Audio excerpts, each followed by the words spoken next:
एक बार महात्मा बुद्ध एक गांव में अपने शिष्यों सहित घने पेड़ेच की छांव के नीचे बैठे थे। आसपास के गांवों से बहुत से लोग अपनी मानसिक समस्याएं लेकर महात्मा बुद्ध के पास आ रहे थे। महात्मा बुद्ध उन सब की मानसिक परेशानियों का समाधान देते। सब लोग खुशी खुशी अपनी समस्याओं का समाधान पाकर वहां से लौट रहे थे। वहीं से कुछ दूर बैठा लोगों को बुद्ध के पास जाते देख एक दुखी भिखारी अपने भाग्य को कोसता हुआ यही सोचने लगा कि अभी कुछ देर पहले तो ये लोग दुखी मन से मुंह लटकाए उन महात्मा के पास गए थे, और अब इतना खुश होकर कैसे वापस लौट रहे हैं। आखिर माजरा क्या है, जरा मैं भी जाकर देखूं कि वो महात्मा ऐसा कौन सा खजाना बांट रहा है इन लोगों को। वे इतने प्रसन्न हुए कि उनके चेहरे लाल हो गए। जब वो दुख भिखारी कुछ नजदीक गया तो उसने देखा कि ये महात्मा तो लोगों को प्रवचन देकर लोगों के दुख का निवारण कर रहे हैं।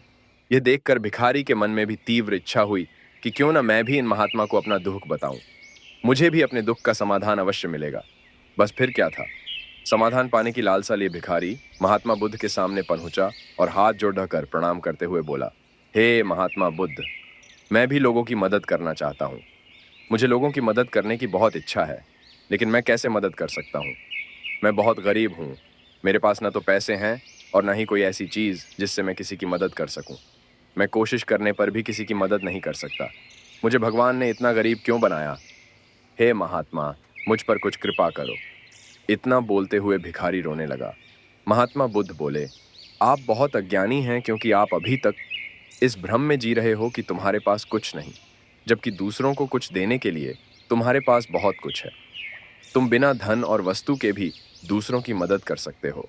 तुम्हारे पास जुबान है जिससे तुम मीठे शब्द बोलकर किसी के दुखी चेहरे पर मुस्कान ला सकते हो। इन्हीं शब्दों की ताकत से तुम किसी के भी टूटते हौसलों को फिर से मजबूत कर सकते हो। इन शब्दों की शक्ति से आप किसी के भी मन में सकारात्मक विचारधारा के बीज बो सकते हैं और उसे गलत रास्ते पर जाने से रोक सकते हैं। तुम्हारे दो हाथों से किसी भी कमजोर या लाचार व्यक्ति की सहायता कर सकते हो। आपके दो आंखें किसी अंधे को रास्ता दिखा सकते हैं। तुम किसी के लिए दुआ कर सकते हो। यह हो सकता है कि उनके बुरे काम फिर से हो जाएं।